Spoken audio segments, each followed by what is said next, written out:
नमस्कार दोस्तों, आज हम लोग डिस्कस करेंगे मटेरियल चैप्टर को। इसका most important topics, most important formulas, कहाँ कहाँ आपको एग्जामिनेशन में फोकस करना है, वो पॉइंट्स सारे को डिस्कस करेंगे। सबसे पहले ये जान लेते हैं कि कुछ कुछ बेसिक टर्म्स है जो कि आपको कंफ्यूज कर सकती है। पहले उसी को समझ लेते हैं। पहला है lead time, reorder period, delivery period.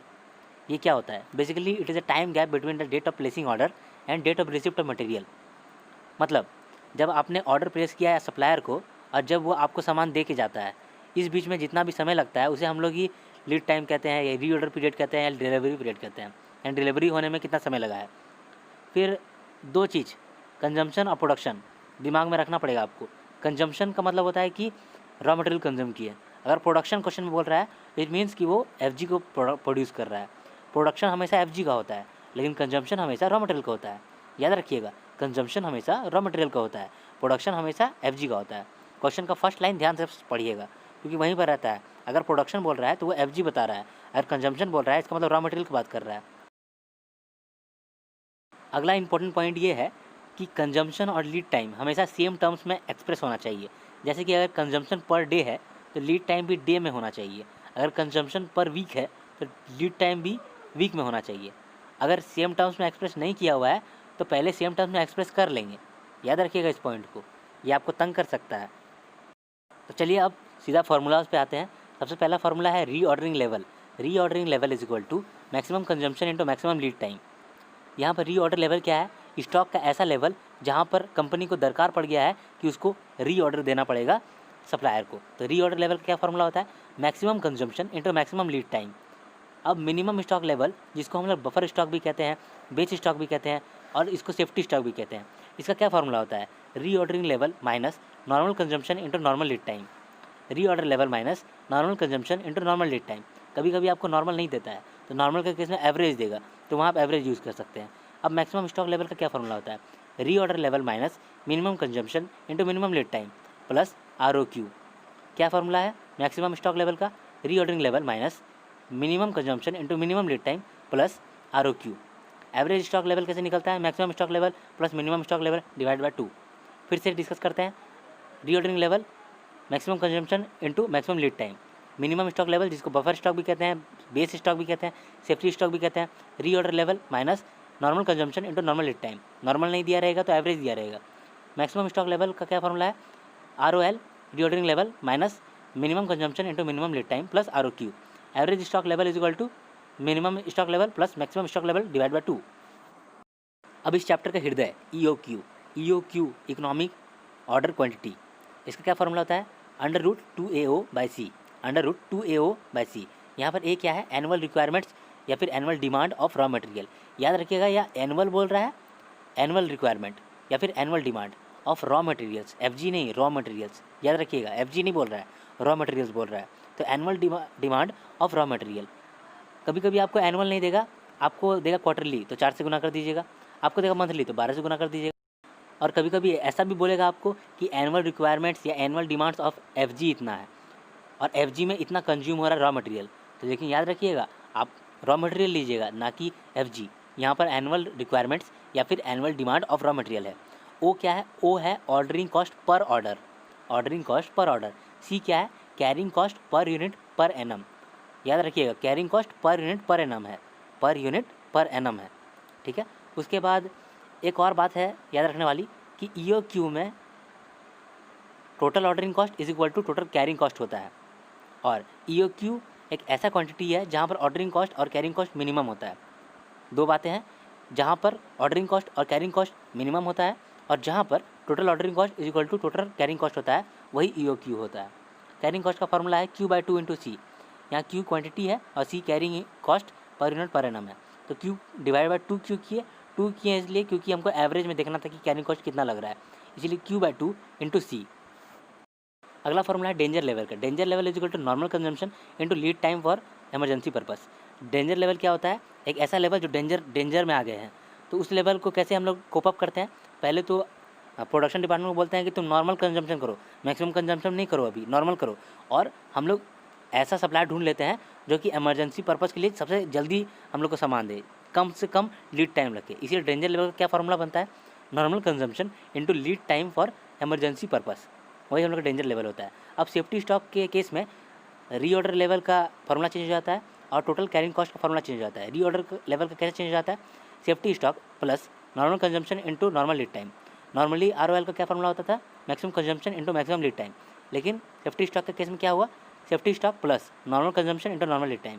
Total carrying cost का क्या फॉर्मूला था? Q/2 इंटू सी। लेकिन यहाँ पर क्या होगा? Q/2 plus safety stock into C. वहाँ पर Q क्या था? क्वांटिटी, इसीलिए यहाँ पर सेफ्टी स्टॉक तो और क्वांटिटी बढ़ गया, इसीलिए Q/2 plus safety stock into C. अब कभी कभी आपको इवैल्यूएशन ऑफ अल्टरनेटिव देता है, आपको बहुत सारा अल्टरनेटिव बोलता है कि इतना सारा अल्टरनेटिव है, सबसे बेस्ट कौन सा है वो आप बताओ। तो आप इसी फॉर्मेट से बनाएंगे। सबसे पहले लिखेंगे एनुअल रिक्वायरमेंट या annual demand of raw material, फिर दूसरा में लिखिएगा क्वांटिटी पर ऑर्डर, फिर तीसरा में लिखिएगा number of order. Number of order कैसे निकलता है? Annual requirement divide by quantity पर ऑर्डर, तो नंबर ऑफ ऑर्डर आ जाएगा। अब दो मेन खर्चा लिखने वाले हैं, ऑर्डरिंग कॉस्ट और कैरिंग कॉस्ट। ऑर्डरिंग कॉस्ट कैसे लिखते हैं? Number of orders into ordering cost per order, number of orders into ordering cost per order. ठीक है। अब कैरिंग कॉस्ट में कैसे लिखते हैं? कैरिंग कॉस्ट कैसा था? Q/2 इंटू सी, तो क्वांटिटी पर ऑर्डर डिवाइड बाय 2 इंटू सी। 2 से क्यों डिवाइड किए? 2 से इसलिए डिवाइड किए क्योंकि एवरेजली देखना चाहते हैं कि कैरिंग कॉस्ट कितना लगेगा। अब कभी कभी अगर आपको ट्रेड डिस्काउंट दे दिया रहे या फिर अलग अलग प्रोडक्ट का अलग अलग कॉस्ट रहे, उस केस में आप परचेज कॉस्ट भी ऐड करते हैं। परचेज कॉस्ट जब ऐड कीजिएगा तो हमेशा डिस्काउंट को कंसिडर करके लिखिएगा। ठीक है। और एक बात और याद रखिएगा कि जब भी परचेज कॉस्ट रहता है, अगर उस केस में हम लोगों को परसेंटेज भी दे दिया कैरिंग कॉस्ट का, तो हर बार हर अल्टरनेटिव में कैरिंग कॉस्ट चेंज हो जाएगा, क्योंकि कैरिंग कॉस्ट जब परसेंटेज में दिया रहता है तो पर यूनिट का कॉस्ट से इंटू करके carrying cost per unit per annum निकालते हैं। लेकिन जब परचेज कॉस्ट में अलग अलग कॉस्ट रहा तो अलग अलग कॉस्ट में कैरिंग कॉस्ट भी अलग अलग निकलेगा, ये बात याद रखिएगा। और एक बात कि जब ट्रेड डिस्काउंट रहता है तभी आपको परचेज कॉस्ट बनाने का दरकार रहता है, नहीं तो आप परचेज कॉस्ट को इग्नोर भी कर सकते हैं। तो क्या क्या आइटम्स लिखिएगा? सबसे पहले एनुअल रिक्वायरमेंट, फिर क्वांटिटी पर ऑर्डर, फिर नंबर ऑफ ऑर्डर्स, फिर ऑर्डरिंग कॉस्ट लिखिएगा, number of orders into ordering cost per order, फिर कैरिंग कॉस्ट लिखिएगा Q/2 इंटू सी, फिर परचेज कॉस्ट अगर ट्रेड डिस्काउंट है तो लिखिएगा, नहीं है तो इग्नोर भी कर सकते हैं। परचेज कॉस्ट लिखिएगा, फिर आपका कॉस्ट आ जाएगा। कॉस्ट में क्या क्या जोड़ते हैं? Ordering cost, carrying cost, purchase cost. जिसमें सबसे कम खर्चा रहता है वही सबसे बेस्ट अल्टरनेटिव रहता है। अब इस स्लाइड में हमने नोट लेके यह बात आपको कह दिया है कि अगर अल्टरनेटिव में अलग अलग परचेज प्राइस दिया रहे और उस केस में परचेज कॉस्ट तो लिखेंगे, लेकिन अगर उसी क्वेश्चन में आपको कैरिंग कॉस्ट परसेंटेज में दे दे तो कैरिंग कॉस्ट जो होगा वो हर अल्टरनेटिव में चेंज होते रहेगा। अब देखते हैं इन्वेंट्री टर्नओवर रेशियो। ये टर्नओवर रेशियो से हम लोगों को पता चलता है कि कौन सा मटेरियल फास्ट मूविंग है और कौन सा मटेरियल स्लो मूविंग है। यहाँ पर मटेरियल की बात कर रहे हैं क्योंकि मटेरियल चैप्टर पढ़ रहे हैं ना, नहीं तो यहाँ पर FG की बात नहीं कर रहे हैं, रॉ मटेरियल की बात कर रहे हैं सारा बात। इसीलिए इन्वेंट्री टर्नओवर रेशियो में हम लोगों को क्या फ़ायदा मिलेगा? इससे हम लोग को ये पता चलेगा कि कौन सा मटेरियल फास्ट मूविंग है, कौन सा स्लो मूविंग है। कैसे पता चलेगा? देखते हैं। फार्मूला क्या है? Raw material consumed into average stock of raw material. ठीक है। Raw material consumed divide by average stock of raw material. और average stock of raw material कैसे निकलता है? Opening stock of raw material plus closing stock of raw material divide by 2, तो average stock of raw material आता है। और formula क्या है इन्वेंट्री टर्नओवर रेशियो का? Raw material consumed divided by average stock of raw material. Basically inventory turnover ratio का मतलब अगर आप ठेठ भाषा में समझे तो inventory turnover ratio, inventory turnover कितना टर्निंग में आता है। मान लीजिए एक बार इन्वेंट्री आया और हम लोगों ने ख़त्म कर दिया, फिर दोबारा इन्वेंट्री आया, दोबारा ख़त्म कर दिया, फिर तिबारा इन्वेंट्री आया, तिबारा ख़त्म हुआ। ये बार बार जो आ रहा है वो टर्न हो रहा है ना, इन्वेंट्री बार बार टर्न होकर आ रहा है, इसीलिए इन्वेंट्री टर्नओवर रेशियो कहते हैं इसको। ठीक है। इसका क्या फॉर्मूला होता है? रॉ मटेरियल कंज्यूम, जितना रॉ मटेरियल कंज्यूम करते हैं डिवाइडेड बाय एवरेज स्टॉक और रॉ मटेरियल, जितना स्टॉक एवरेज स्टॉक पड़ा हुआ रहता है। तो जिसका टर्नओवर रेशियो ज़्यादा रहता है, मान लीजिए 10 है, तो वो फास्ट मूविंग रहेगा। कैसे? क्योंकि रॉ मटेरियल अगर 10 है तो 10 बार इन्वेंट्री हम लोग के पास वापस आ रहा है। तो वापस क्यों आएगा? जब ख़त्म हो जाएगा तभी ना वापस आएगा। इसका मतलब ये फास्ट मूविंग मटेरियल है। स्लो मूविंग मटेरियल कब होगा? जब मान लीजिए कि कम है हम लोग का टर्नओवर रेशियो 2 टाइम से, मान लीजिए तो 2 ही बार घूम रहा है, पूरा साल में 2 ही बार रॉ मटेरियल आ रहा है, यानी कि हम लोग बहुत धीरे धीरे उसको यूज़ कर रहे हैं, कंज्यूम कर रहे हैं, इसीलिए ये स्लो मूविंग आइटम है। अब कुछ इंपॉर्टेंट बातें हैं रिलेटेड टू स्टोर्स लेजर। जब आप स्टोर्स लेजर बनाते हो as per FIFO, as per LIFO या वेटेड एवरेज या सिंपल एवरेज, उस केस में आपको 3 बातें याद रखनी ही पड़ेंगी। ये बहुत इंपॉर्टेंट बातें हैं। सबसे पहले तो मटेरियल जब आप रिटर्न करते हैं सप्लायर को तो आप इशू में लिखिएगा। जब आप मटेरियल रिटर्न करते हैं, जब भी आप मटेरियल रिटर्न करते हैं सप्लायर को तो वो आप इशू में लिखिएगा। लेकिन किस रेट पे? ओरिजिनल ट्रांजैक्शन जिस रेट पे हुआ था उसी रेट पे। ओके। जब आप मटेरियल रिटर्न करें सप्लायर को तो आप इशू में लिखिएगा, लेकिन वही रेट पे लिखिएगा जिसमें ओरिजिनल ट्रांजैक्शन हुआ था, क्योंकि सप्लायर बाद में थोड़ी सुनेगा कि आप फीफो यूज़ कर रहे थे या लीफो यूज़ कर रहे थे, वो तो उसी रेट में रिटर्न करेगा। उसके बाद अगर आप अपने प्रोडक्शन डिपार्टमेंट से ही कुछ सामान को भेज रहे हो, सामान ले रहे हो, मटेरियल इशू कर रहे हो, तो इसको हम लोग कंसिडर नहीं करते हैं। अगर इंटर प्रोडक्शन डिपार्टमेंट में हम लोगों का मटेरियल ट्रांसफ़र होता है तो उसे हम लोग कंसिडर ही नहीं करते हैं, कहीं लिखते ही नहीं हैं। और लास्ट बात कि साल के अंत में अगर आपको कोई शॉर्टेज मिलता है, आप अगर कोई शॉर्टेज को आइडेंटिफाई करते हैं तो वो इशू में लिख दीजिएगा, क्योंकि वो आइटम चला गया ना। तो 3 बातें आपको याद रखनी थी। पहला बात कि जब भी मटेरियल रिटर्न करेंगे सप्लायर को तो किस रेट पे करेंगे, ओरिजिनल ट्रांजेक्शन जिस रेट पे हुआ होगा उसी रेट पे करेंगे। दूसरा बात, अगर इंटर प्रोडक्शन डिपार्टमेंट या इंटर जॉब में आपका मटेरियल आप इशू कर रहे हैं तो उस इशू को हम लोग कंसिडर ही नहीं करते हैं। और तीसरा बात कि अगर साल के अंत में कोई शॉर्टेज होता है तो उस शॉर्टेज को अगर हम लोग आइडेंटिफाई कर लिए हैं तो इशू में लिख देंगे, ठीक है, क्योंकि वो शॉर्टेज जो भी शॉर्टेज है वो तो एक्चुअली में हम लोग का मटेरियल तो चला गया ना, तो लास्ट में हम लोग लिख देते हैं इशू में। अगला कॉन्सेप्ट है स्टॉक आउट रिस्क। ये कॉन्सेप्ट का क्लियरिटी तभी आएगा जब इसका एग्जांपल करेंगे, तो जब क्वेश्चन एंड आंसर वीडियो में देखेंगे तो ये क्लियर हो जाएगा। यहाँ पर सबसे पहले मैं सारा स्टेप को फिर से कह देता हूँ एक बार। देखिए, जब रीऑर्डर लेवल हम लोग सेफ्टी स्टॉक निकालते हैं तो क्या करते हैं, safety stock plus normal consumption into normal lead time. लेकिन सेफ्टी स्टॉक यहाँ पर कैसे निकालते हैं, सेफ्टी स्टॉक निकालने के लिए सबसे पहले लीड टाइम एज्यूम करते हैं। लीड टाइम एक बार एज्यूम करेंगे स्टेप 1 में, स्टेप 2 में सेफ्टी डे कैलकुलेट करेंगे। सेफ्टी डे कैसे आता है, lead time assumed minus normal lead time. सबसे पहले लीड टाइम एज्यूम करेंगे, उसके बाद सेफ्टी डे निकालेंगे। सेफ्टी डे कैसे निकलता है, lead time assumed minus normal lead time. उसके बाद सेफ्टी डे आ गया। अब सेफ्टी स्टॉक निकालेंगे consumption per day into safety day, consumption per day into safety day. और अंत में रीऑर्डरिंग लेवल का क्या फॉर्मूला होता है, safety stock plus normal consumption into normal lead time. फिर से मैं कहता हूँ ये कॉन्सेप्ट की क्लियरिटी एग्जांपल के साथ आएगा। ये क्वेश्चन एंड आंसर वीडियो में कवर्ड है, वहाँ आप प्लीज़ जाके देख लें इसे। अब है landed cost of material. Landed cost of material, material का क्या कॉस्ट होगा जब लैंड करेगा, मटेरियल का क्या कॉस्ट होगा जब लैंड करेगा, कहाँ से लैंड करेगा, जब एरोप्लेन से लैंड कर रहा है या फिर जब ट्रक से आ रहा है मेरे पास, तो एक तरह से वो लैंड ही कर रहा है। इसीलिए यहाँ पर कहते हैं landed cost of material. Material मेरे पास आने तक का कितना खर्चा लगता है हमको। सबसे पहले लिखेंगे परचेज वैल्यू, मान लीजिए ए और बी है, परचेज वैल्यू लिखेंगे, उससे ट्रेड डिस्काउंट लेस कर देंगे। याद रखिएगा ट्रेड डिस्काउंट लेस कर रहे हैं, कैश डिस्काउंट लेस नहीं करते हैं, कैश डिस्काउंट लेस नहीं करते हैं। तो purchase value minus trade discount. अब बहुत सारा खर्चा है, इसको अपोर्शन करेंगे। अगर फ्रेट इन्वर्ड है, कैरेज इन्वर्ड है, ट्रांसपोर्ट है, तो क्वांटिटी के रेशियो में बांट देंगे। क्यों, क्योंकि ये सब का भाड़ा हम लोग देते हैं तो क्वांटिटी के बेसिस पे देते हैं। ट्रांजिट इंश्योरेंस, इंश्योरेंस का जब भाड़ा देते हैं, सॉरी इंश्योरेंस का जब अमाउंट देते हैं वो किस लिए देते हैं, वैल्यू के लिए। इसीलिए इसको बांटेंगे in the ratio of value. Loading and unloading in the ratio of quantity. Toll tax या octroi in the ratio of quantity received, क्योंकि क्वांटिटी रिसीव करेंगे तभी टोल टैक्स लगता है, ऑक्ट्रॉय लगता है। फिर कैश डिस्काउंट एक्सक्लूड करना है, क्यों, क्योंकि फाइनेंशियल इन नेचर है। पेनल्टी या फाइन को एक्सक्लूड करना है, क्यों, क्योंकि अबनॉर्मल इन नेचर है। ड्यूटीज़ और टैक्सेस अगर रिफंडेबल है तो एक्सक्लूड कर देंगे, अगर नॉन रिफंडेबल है तो इंक्लूड कर लेंगे।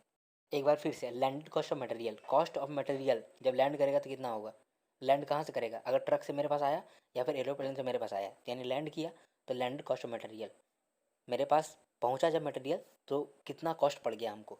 सबसे पहले तो परचेज परचेज वैल्यू लिखे, लेस कर दिया ट्रेड डिस्काउंट। उसके बाद फ्रेट जो लगा वो भी कॉस्ट में ऐड करेंगे, ट्रांजिट इंश्योरेंस जो लगा ऐड करेंगे, लोडिंग एंड अनलोडिंग ऐड करेंगे, टोल टैक्स या ऑक्ट्रॉय उसको भी ऐड करेंगे। कैश डिस्काउंट ऐड नहीं करेंगे क्योंकि फाइनेंशियल इन नेचर। फाइन या पेनल्टी को एक्सक्लूड कर देंगे, नहीं ऐड करेंगे, क्यों, क्योंकि अब normal in nature. Duties and taxes अगर नॉन रिफंडेबल है तभी इंक्लूड करेंगे।